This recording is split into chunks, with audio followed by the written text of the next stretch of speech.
दोस्तों नमस्कार, ये है मार्गदर्शन फॉर सिविल सर्विसेज। मैं अनुराग चौधरी। दोस्तों, राजनीति विज्ञान अथवा नागरिक शास्त्र के अध्यायवार प्रैक्टिस सेट में हम सॉल्व करेंगे भारतीय संविधान के अंतर्गत संघ और इसका राज्य क्षेत्र, नागरिकता तथा मूल अधिकार से संबंधित महत्वपूर्ण प्रश्नों को, जो आपके आगामी परीक्षाओं के लिए बहुत ही उपयोगी हैं। ये प्रश्न विभिन्न परीक्षाओं जैसे TGT, PGT, ELT grade, government inter college प्रवक्ता तथा गवर्नमेंट डिग्री कॉलेज आदि में पूछे गए हैं और आगे भी इनके आने की संभावना है। दोस्तों, प्रीवियस ईयर क्वेश्चन सॉल्व करने के बाद हम आगे इसमें आगामी परीक्षाओं के लिए संभावित प्रश्नों को सॉल्व करेंगे। तो आइए शुरू करते हैं आज का वीडियो। सबसे पहले आइए देखते हैं संघ और उसका राज्य क्षेत्र से संबंधित महत्वपूर्ण प्रश्नों को। देखिए दोस्तों, पहला प्रश्न है कि भारतीय संविधान के अनुच्छेद 1 में भारत को कहा गया है। तो क्या कहा गया है? देखिए दोस्तों, भारतीय संविधान के अनुच्छेद 1 में भारत को यूनियन ऑफ स्टेट यानी राज्यों का संघ कहा गया है। तो याद रखिएगा, भारतीय संविधान के अनुच्छेद 1 में भारत को राज्यों का संघ यानी यूनियन ऑफ स्टेट कहा गया है। ऑप्शन ए आपका सही उत्तर हो जाएगा। अगला प्रश्न है कि राज्य बनाने और समाप्त करने की शक्ति किस में निहित है? देखिए, बहुत ही महत्वपूर्ण है दोस्तों। भारत में नया राज्य बनाने और समाप्त करने की शक्ति भारत की संसद में निहित है। ऑप्शन सी आपका सही उत्तर हो जाएगा। अगले प्रश्न पर आते हैं। भारत का संविधान भारत को निम्नलिखित में से क्या घोषित करता है? ऑप्शन देख लेते हैं। एक स्वैच्छिक संघ, एक परिसंघ, राज्यों का यूनियन या एक संघ। तो आप जानते हैं भारतीय संविधान के अनुच्छेद 1 में ही कहा गया है कि भारत जो इंडिया है, India that is Bharat, union of state यानी राज्यों का एक समूह या संघ होगा। तो याद रखिएगा, भारत के संविधान में भारत को राज्यों का यूनियन या राज्यों का समूह कहा गया है। अगले प्रश्न पर आते हैं दोस्तों। भारत राज्यों का संघ है, यह किस अनुच्छेद में घोषित है? तो सही उत्तर ऑप्शन ए अनुच्छेद 1। दोस्तों, भारतीय संविधान के अनुच्छेद 1 में कहा गया है कि भारत राज्यों का संघ है। अगले प्रश्न पर आते हैं। निम्नांकित में से कौन सी एक विशेषता राज्यों के पुनर्गठन की नहीं है? देखिए, अविनाशी, परवर्ती, संसद को किसी राज्य के नाम को बदलने का अधिकार है या केंद्रीय संसद को नए राज्य के निर्माण का अधिकार है। तो दोस्तों देखिए, अविनाशी जो विशेषता है ये राज्यों के पुनर्गठन की नहीं है। और कुल मिलाकर देखा जाए तो संसद को जो है राज्यों के पुनर्गठन में परवर्ती, इसके अलावा संसद को किसी राज्य के नाम का बदलने का अधिकार है और केंद्रीय संसद को नए राज्यों के निर्माण का भी अधिकार है। ऑप्शन ए जो हो जाएगा, ये अविनाशी विशेषता राज्यों के पुनर्गठन की नहीं है। अगला प्रश्न है प्रश्न संख्या 6।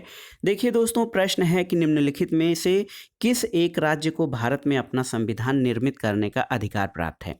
तो ये प्रश्न देखा जाए तो आश्रम पद्धति प्रवक्ता 2012 में पूछा गया था। अब ये अप्रासंगिक हो गया है क्योंकि ये पहले इसका उत्तर जम्मू कश्मीर था, सही उत्तर। लेकिन अब जम्मू कश्मीर और लद्दाख जो है, जम्मू कश्मीर को विशेष राज्य का दर्जा समाप्त करके भारत के अन्य राज्यों की तरह इसको एक समान राज्य का दर्जा दे दिया गया है, यानी सब अब भारत के राज्यों के बराबर हो गए हैं। और इसके अलावा जम्मू कश्मीर पुनर्गठन विधेयक के द्वारा जम्मू कश्मीर और लद्दाख नाम के 2 यूनियन टेरिटरीज में इसको बदल दिया गया है। तो याद रखिएगा, भारत में अब वर्तमान में कोई राज्य नहीं है जम्मू कश्मीर जो है अनुच्छेद 370 की समाप्ति के बाद जिसे अपना संविधान निर्मित करने का अधिकार प्राप्त हो। अब सभी भारत के संविधान के अनुरूप ही संचालित होने हैं। अब आइए देखते हैं दोस्तों नागरिकता से संबंधित प्रश्नों को। देखिए, निम्नलिखित में से कौन सा एक सही सुमेलित नहीं है, आपको बताना है। भाग 2 नागरिकता, ये आपका सही सुमेलित है। भाग 3 मौलिक अधिकार, ये भी सही सुमेलित है। भाग 4 राज्य के नीति निर्देशक तत्व, ये भी आपका सही सुमेलित है। और भाग 5 मौलिक कर्तव्य, ये सही सुमेलित नहीं है। दोस्तों ऑप्शन डी आपका सही सुमेलित नहीं है। मौलिक कर्तव्यों का उल्लेख दोस्तों भाग 4 क में अनुच्छेद 51 क के अंतर्गत किया गया है और ये भाग है 5 नहीं बल्कि 4 का। और आप जानते हैं कि संविधान के 42वें संविधान संशोधन 1976 के द्वारा संविधान में मौलिक कर्तव्यों को जोड़ा गया था। अगला प्रश्न है भारतीय संविधान का कौन सा भाग नागरिकता के प्रावधानों से संबंधित है? तो आसान सा प्रश्न है दोस्तों, भाग 2, संविधान का भाग 2 सिटीजनशिप से संबंधित प्रावधानों से संबंधित है। अगला प्रश्न है भारत का संविधान अपने नागरिकों को प्रदान करता है किस प्रकार की नागरिकता? तो उत्तर है भारत का संविधान अपने नागरिकों को एकल नागरिकता यानी इकहरी नागरिकता प्रदान करता है, जबकि संयुक्त राज्य अमेरिका में दोहरी नागरिकता का प्रावधान है। उसमें कोई व्यक्ति संघ का नागरिक होने के साथ साथ अपने राज्यों के भी नागरिक होते हैं। अगला प्रश्न है दोस्तों, प्रथम भारतीय नागरिकता अधिनियम संसद द्वारा कब पारित किया गया था?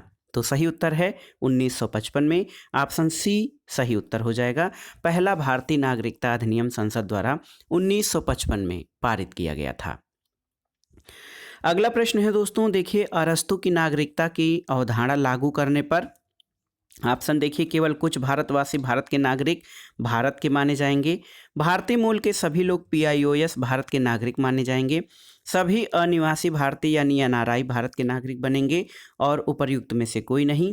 तो सही उत्तर हो जाएगा दोस्तों, अरस्तु की नागरिकता की अवधारणा लागू करने पे केवल कुछ ही भारतवासी भारत के नागरिक भारत के माने जाएंगे, क्योंकि आप जानते हैं अरस्तु की नागरिकता संबंधी अवधारणा संकीर्ण है और उसमें वो राज्य के सभी लोगों को नागरिकता संबंधी अधिकार नहीं प्रदान करता है। अगला प्रश्न है नागरिकता प्राप्त करने का निम्नलिखित में से कौन सा साधन है? ऑप्शन देख लेते हैं, जन्म के आधार पर, शिक्षा के द्वारा, धन संपत्ति होने पर या प्रधानमंत्री की कृपा पर। तो देखिए नागरिकता प्राप्त करने का जो साधन है इन विकल्पों में से सही उत्तर ऑप्शन ए हो जाएगा, जन्म के आधार पर। अगले प्रश्न पर आते हैं दोस्तों, निम्नलिखित में से कौन एक नागरिक समाज की महत्वपूर्ण विशेषता है? देखिए बाध्यकारिता, सामीप्य, स्वेच्छा या दया। तो सही उत्तर हो जाएगा बाध्यकारिता। दोस्तों बाध्यकारिता नागरिक समाज या सिविल सोसाइटी की महत्वपूर्ण विशेषता है। सामीप्य, स्वेच्छा और दया, इससे कोई बहुत फर्क नहीं पड़ता है। नागरिक समाज की महत्वपूर्ण विशेषता बाध्यकारिता यानी ऑब्लिगेशंस है। अगला प्रश्न है कि भारत में कौन नागरिकता के अर्जन हेतु शर्तों को नियत करने के लिए सक्षम है? तो कौन है?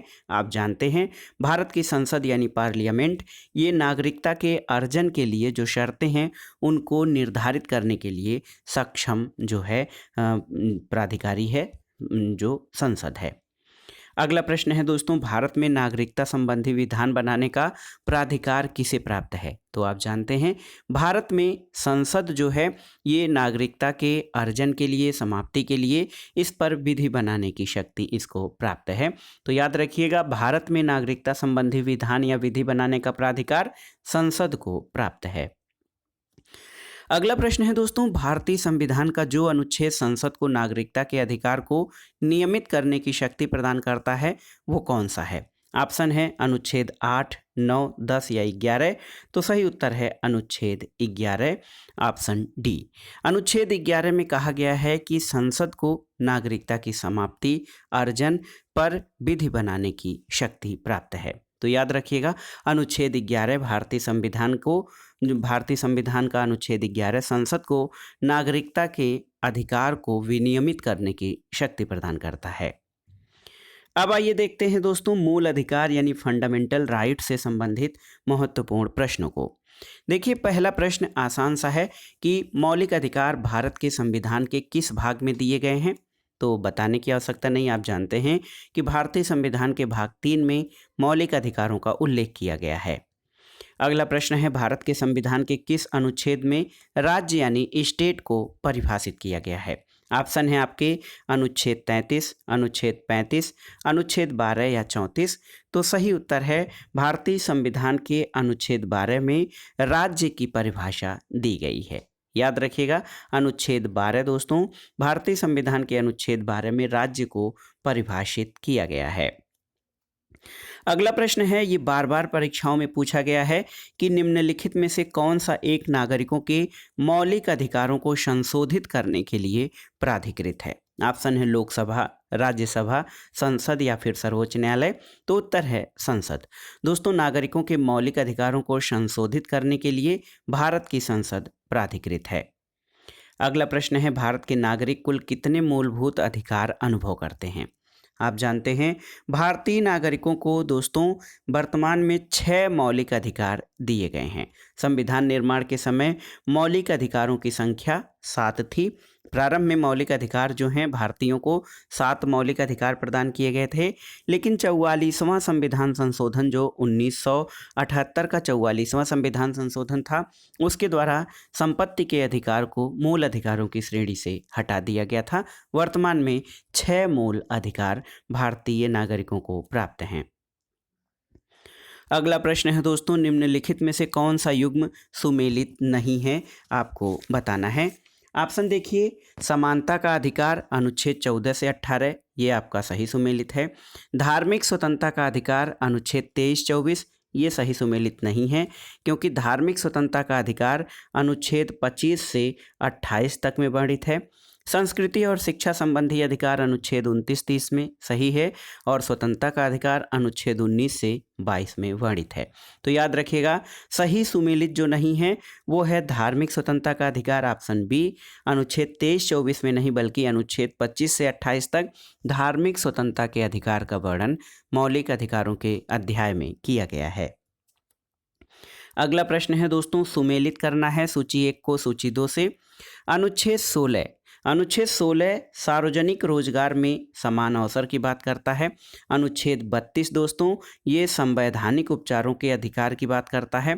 अनुच्छेद 14 में कानून के समक्ष समानता की बात है, और अनुच्छेद 17 ये अस्पृश्यता को अपराध घोषित करता है। तो इस हिसाब से देखा जाए तो देखिए यहाँ पर आप देख सकते हैं कौन सा ऑप्शन सही हो जाएगा। ऑप्शन ए सही हो जाएगा। ए का डी, बी का दूसरे का बी, तीसरे का ए और चौथे का सी। तो इस तरह से अनुच्छेद 16 सार्वजनिक रोजगार में समान अवसर की बात करता है। अनुच्छेद 32 संवैधानिक उपचार, अनुच्छेद 14 कानून के समक्ष समता, और अनुच्छेद 17 अस्पृश्यता के अंत की बात करता है। अगला प्रश्न है दोस्तों, भारतीय संविधान में समानता के अधिकार मुख्यतः किन अनुच्छेदों में वर्णित हैं? तो आप जानते हैं अनुच्छेद 14 से 18 तक में समानता के मूल अधिकारों का वर्णन है। ऑप्शन ए आपका सही उत्तर है। अगला प्रश्न है कि भारतीय संविधान के अनुच्छेद 15 की धारा 4 पिछड़े वर्ग के आरक्षण के लिए किसको विशेषाधिकार देती है? तो क्या उत्तर हो जाएगा? पहले ऑप्शन देख लेते हैं, व्यक्ति को, केंद्र को, सामाजिक समूह को, या राज्यों को। तो सही उत्तर हो जाएगा ऑप्शन बी, केंद्र को। देखिए दोस्तों, भारतीय संविधान का अनुच्छेद 15 इसकी धारा 4 पिछड़े वर्गों के आरक्षण के लिए केंद्र को विशेषाधिकार प्रदान करती है। अगला प्रश्न है दोस्तों, निम्नलिखित में से कौन सा भारतीय संविधान का अनुच्छेद सार्वजनिक सेवाओं में अवसर की समानता प्रदान करता है?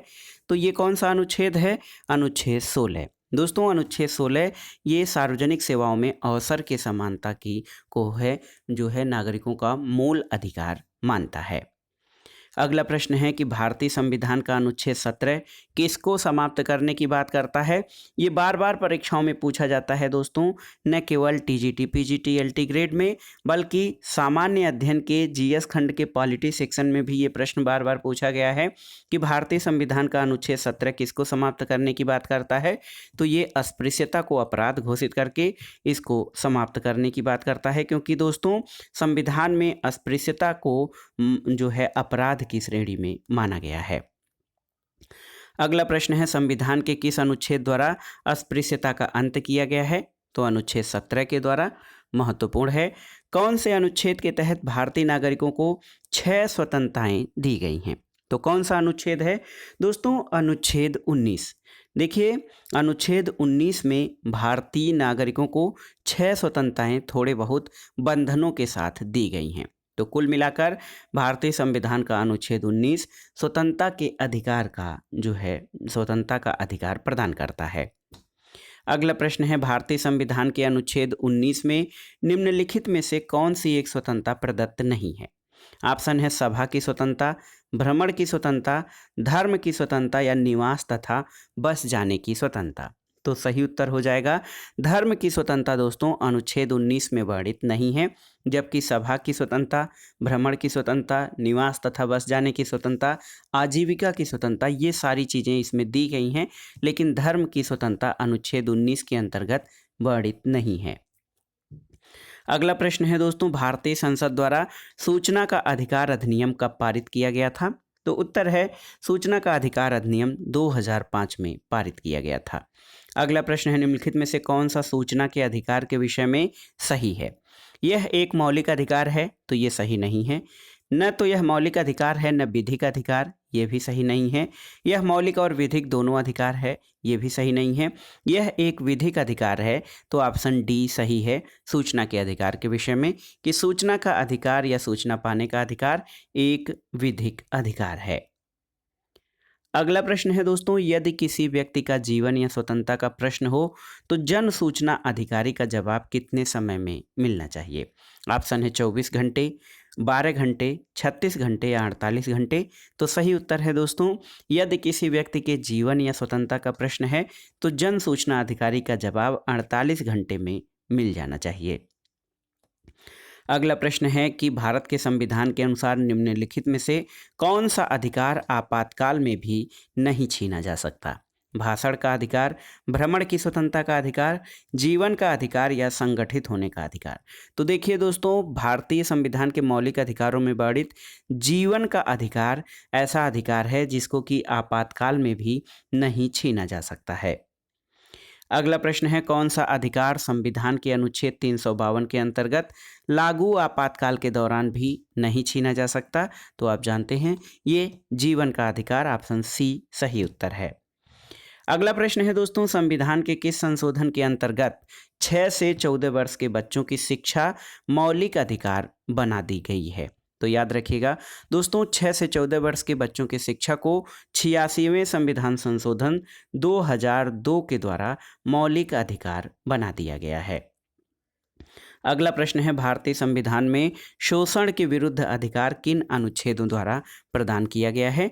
तो देखिए दोस्तों, जब आप मौलिक अधिकारों के अध्याय का अध्ययन करेंगे तो अनुच्छेद 23-24 जो है शोषण के विरुद्ध मौलिक अधिकार की बात करता है, और भारतीय संविधान में अनुच्छेद 23 और 24 में शोषण के विरुद्ध अधिकार प्रदान किए गए हैं।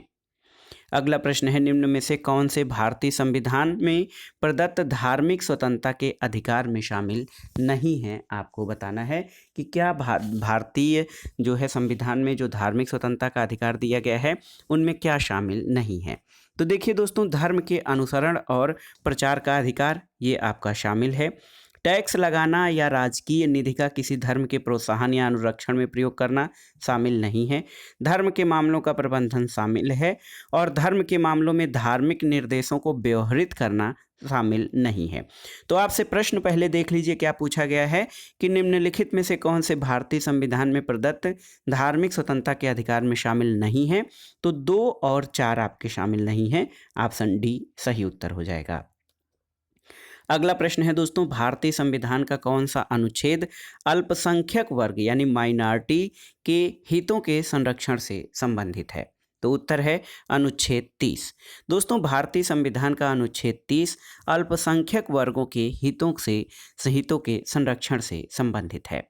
अगला प्रश्न बहुत ही महत्वपूर्ण है, आपसे ये पूछा जाए अल्पसंख्यक या माइनॉरिटी शब्द का प्रयोग भारत के संविधान के किस अनुच्छेद में किया गया है? तो सही उत्तर हो जाएगा अनुच्छेद 30 में। भारतीय संविधान के अनुच्छेद 30 में, जो कि अल्पसंख्यक वर्गों के हितों के संरक्षण से संबंधित है, इसी अनुच्छेद में अल्पसंख्यक शब्द का प्रयोग किया गया है। अगला प्रश्न है दोस्तों, निम्नलिखित में से कौन सा एक भारत के नागरिकों का मौलिक अधिकार नहीं है? देखिए, संवैधानिक उपचारों का अधिकार है, विधि के समक्ष समानता ये भी मौलिक अधिकार है, संपत्ति का अधिकार मौलिक अधिकार नहीं है, शोषण के विरुद्ध अधिकार मौलिक अधिकार है। तो दोस्तों, संपत्ति का अधिकार पहले मौलिक अधिकार था, लेकिन 44वें संविधान संशोधन के द्वारा, जो कि 1978 का है, इसके द्वारा दोस्तों संपत्ति के अधिकार को मूल अधिकारों की श्रेणी से हटाकर अनुच्छेद 300 के तहत एक विधिक अधिकार बना दिया गया है। तो याद रखिएगा, संपत्ति का अधिकार भारतीय नागरिकों का मौलिक अधिकार नहीं है। अगला प्रश्न है दोस्तों, भारत के संविधान द्वारा निम्नलिखित में से कौन सी स्वतंत्रता मौलिक अधिकार नहीं है? ऑप्शन है संपत्ति के स्वामित्व और अधिग्रहण की स्वतंत्रता, पूरे देश में स्वतंत्र रूप से भ्रमण करने की स्वतंत्रता, बिना हथियार इकट्ठा होने की स्वतंत्रता और किसी भी व्यवसाय का पालन करने की स्वतंत्रता। तो जब आप स्वतंत्रता का जो अनुच्छेद 19 पढ़ेंगे दोस्तों मूल अधिकारों का, तो इसमें आपको पता चलेगा कि संपत्ति के स्वामित्व और अधिग्रहण की स्वतंत्रता जो है ये जो है स्वतंत्रता के अधिकार में शामिल नहीं है। तो ऑप्शन ए आपका सही उत्तर हो जाएगा।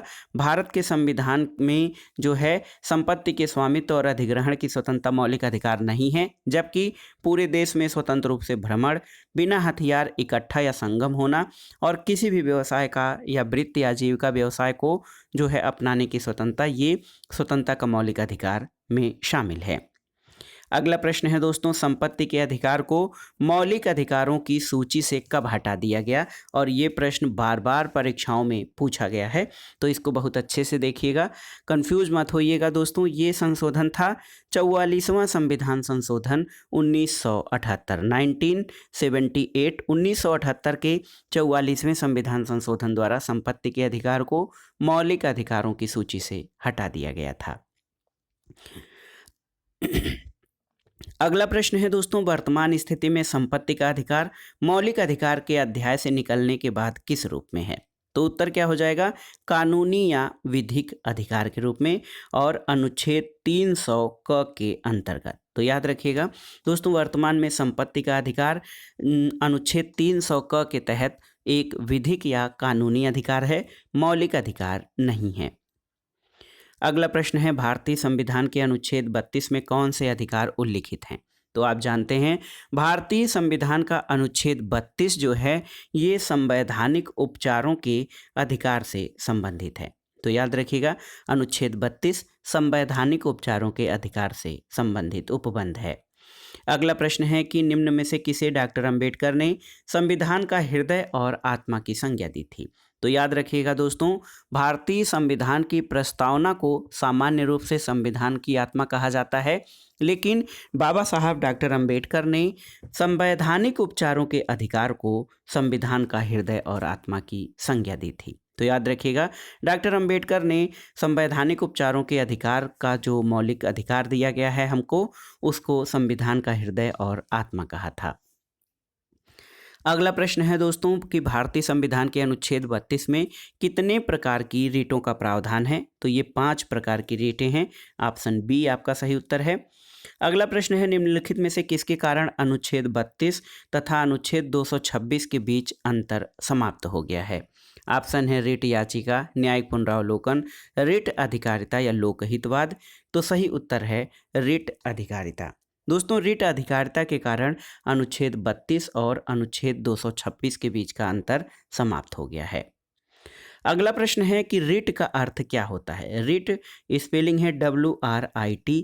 रिट का अर्थ क्या है? दोस्तों, रिट जो है एक संप्रभुता संपन्न सरकार के नाम न्यायालय द्वारा मोहर के अधीन जारी एक औपचारिक आदेश है जो एक अधिकारी को कुछ विशिष्ट कार्य करने से रोकने के लिए जारी किया गया हो। तो सही उत्तर है ऑप्शन सी।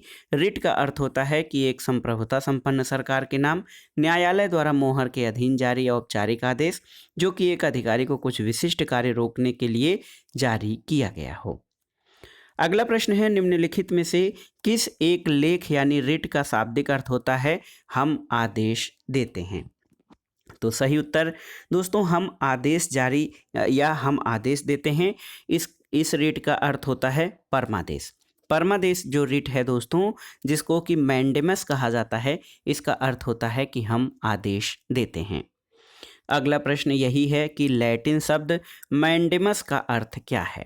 तो उत्तर है दोस्तों, लैटिन शब्द मैंडेमस को परमादेश कहते हैं और इसका अर्थ है कि हम आदेश देते हैं। ऑप्शन डी आपका सही उत्तर है। अगला प्रश्न है दोस्तों, PIL का मतलब क्या होता है?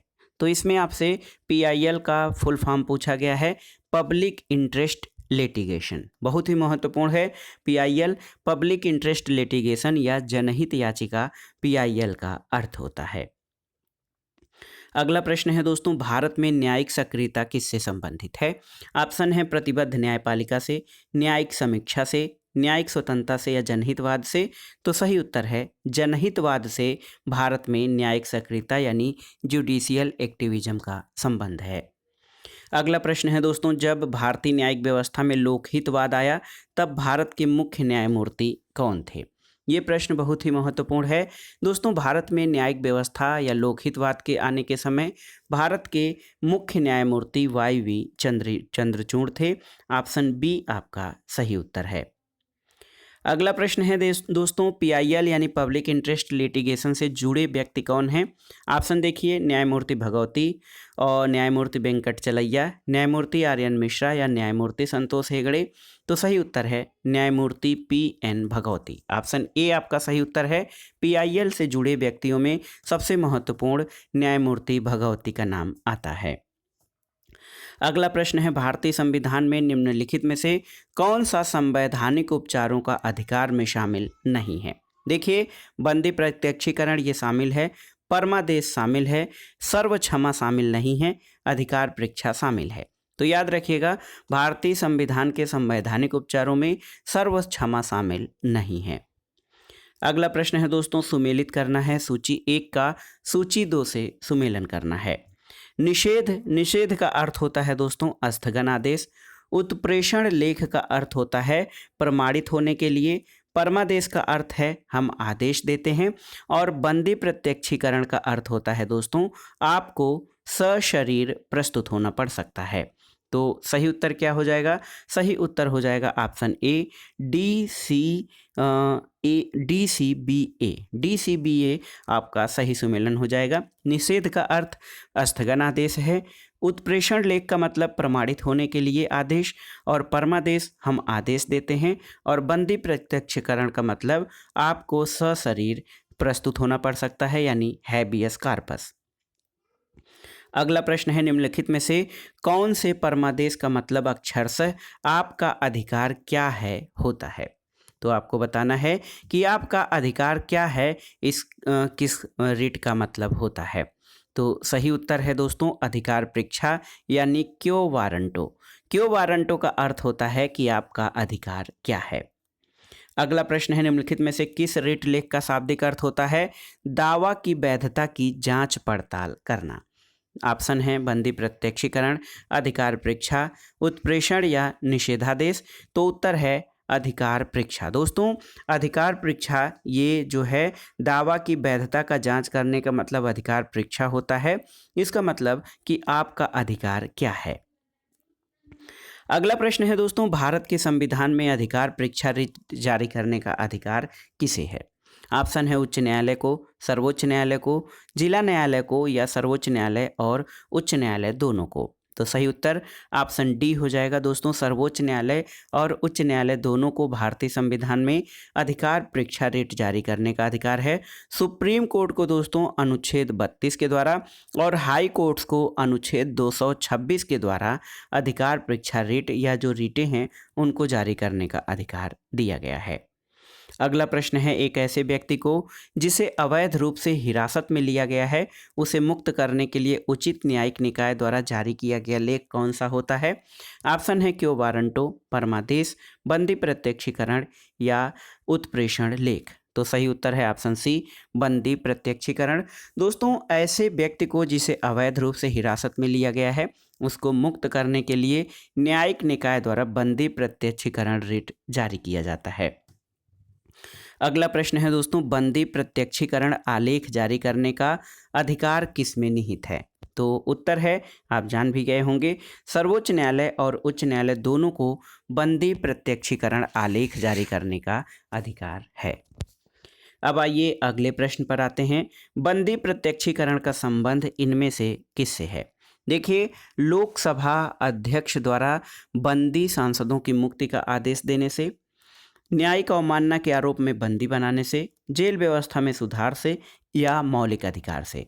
तो सही उत्तर है दोस्तों बंदी प्रत्यक्षीकरण का संबंध मौलिक अधिकार से है। और आप जानते हैं संवैधानिक उपचारों के जो अधिकार दिया गया है, संवैधानिक उपचारों के सिद्धांत का अधिकार जो है अनुच्छेद 32 के द्वारा ये मौलिक अधिकारों की श्रेणी में शामिल है। अगला प्रश्न है, निम्नांकित में से कौन सी याचिका अधीनस्थ न्यायालयों की कार्य पद्धति का परीक्षण करती है? तो उत्तर है उत्प्रेषण।